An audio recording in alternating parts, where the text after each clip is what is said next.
Hi, Fruits and Game. We're back with another reaction video, and this time we reacting to link gonna be down below. I think y'all know it. But anyway, let's get into the video. Link, the original link to the video gonna be down below. But anyway, Fruits and Game, let's get it. Oh! This video has been made possible by me, because we have a sale going on right now and some new merchandise, so make sure you check it out at casuallyexplained.com. While the feeling of missing out on something is generally pretty unpleasant, it's usually the case that you suffer a lot more in imagination than in reality. Meaning what's really bothering you isn't that you're missing out, it's the fear that you're missing out. The truth of the matter is that your instinct isn't always correct. As an example, let's say you've been invited to a friend's birthday and you say you're gonna go, but then you get invited to another friend's birthday and theirs sounds like more fun. Do you cancel on the first friend to go to the party that seems like more fun and potentially hurt their feelings, or do you stick to the one you've already committed to? That's a good question. It's incredibly unlikely that two of your three friends have the same birthday.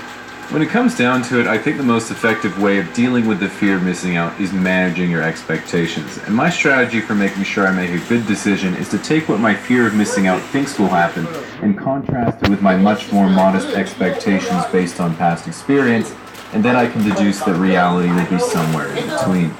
So to start with, we have the situations where your expectations based on past experience are generally pretty low. As an example, imagine a college classmate from your computer science class invites you to a frat party, and you're wondering who's going to be there. So as you're scrolling through the events page to see if it's all guys, suddenly you see a new update by the host who says, "Don't want to ruin the surprise, but we have some pretty powerful connections," winky face. In this situation, the fear of missing out says, Elon Musk and Natalie Dormer, but your generally low expectations say, at least we'll be the nursing faculty. If we assume reality is somewhere in between, that still sounds pretty good. Then as you get there, ready to fend off the nurses who'll be trying to mend your broken heart, you'll immediately realize that when a comp sci freshman thinks they have powerful connections, what they really mean is about 1 gig up and 1 gig down. And while this might... I don't know what the man talking about, but I might have to rewatch this video. This one of the video I got to rewatch, because honestly, he lost me for a second now. It seemed like reality was not between our past experience and our fear of missing out like we had planned. By providing us with another reference, it has allowed us to move on to the next stage of dealing with the fear of missing out. Lowering your expectations. The technique that I like to use to get a better sense of reality is taking what my fear of missing out thinks will happen and contrasting it with the worst case scenario.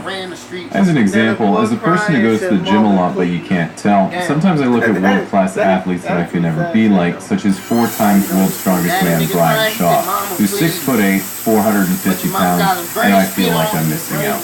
Then I think of all the bad things about literally being the size of a refrigerator. To be honest, I haven't come up with anything yet.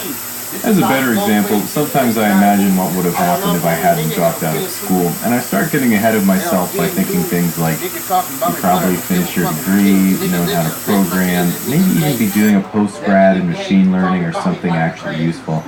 Then I look at myself now with no education, sitting around streaming Super Smash Bros, and I feel like I'm missing out. Damn. Then I think of the worst case scenario of that timeline. Hey, I kind of know how he feel. I know exactly how you feel, bruh. But to be honest, most of the time you're not me out. Which is that I'd probably be spending all my time by myself because I wouldn't be socializing. I'd be tens of thousands of dollars in debt, putting Jameson in my decaf iced coffee every morning to wake up. And even with a PhD in artificial intelligence, I'd probably still get clapped by a level 9 Luigi. What I'm saying is the whole timeline would be the same anyway. Now, after repeatedly being disappointed by reality, you might start to think, hey, if I keep lowering my expectations, then not only would I never be disappointed, I would actually always be pleasantly surprised. Unfortunately, I found the blunder there is assuming your expectations still have room to further descend. Regardless, the only move we can make at this point is not to lower our expectations, but to lower our fear of missing out. And the way to do that is to think not of how to expect less, but of how what you're doing now is actually a better way to spend your time than what you're worried about. As an example, one of the most common times I feel like I'm missing out is when people make a reference to a popular TV show or movie and I just haven't seen it. But then I think about how much of a waste it would be to actually catch up, and I realize that in reality, it might be better that I haven't seen them. Breaking Bad? Already have my own recipes. Friends? Three's enough for me. Black Mirror? I'm already confused most of the time. Yeah, well, My favorite character would probably just die. House of Cards? I dislike Kevin Spacey before I had a reason to.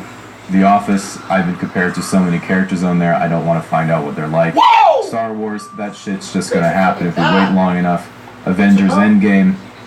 Well, last month the memes were about 50% of people turning to dust, but now they're all about Ant-Man entering Thanos' asshole with Miss Frizzle on the magic school bus. So yeah, I'll probably see that one. Now, by using this technique to lower your fear of missing out, at this point things should start feeling pretty good. Your fear of missing out should be approaching zero, and you realize there's more. That would be some dumb, crazy stuff. They have to do something like that. If they do that, that's some movie convenience. That would be some funny stuff, man. But the movie had to be rated R. You know that, right? Whoa! What the fuck? What the fuck? Important ways to spend your time. You have no expectations of yourself or others, so the world is looking brighter than ever. You feel a social burden being lifted from your shoulders, and at this point, right when your mind and body are becoming whole, something unbelievable happens. But not to you, because you're not there. Your friends run into Drake in a Toronto nightclub, you're not there. All the drinks to your local bar are free because Mr. Beast needs new content, you're not there. The hot German exchange student from high school is visiting and comes to your friend's party, she's out of your league. Which finally brings us to the paradox of missing out. You're not missing out on anything if you go, but you miss out on everything if you don't. And after telling my friend my profound realization, they said to me, so in other words, you're able to stop cool things from happening by being there. I still like my version better, but if they have the nerve to invite me to anything, I will certainly be going.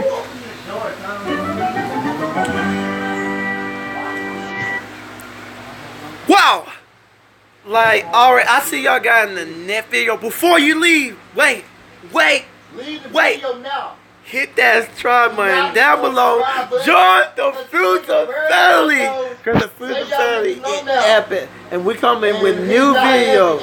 And don't forget, if you like this content, hit that thumbs up button. And I'll see y'all guys in the next one. Woo! Because I'm in here with a dispatch.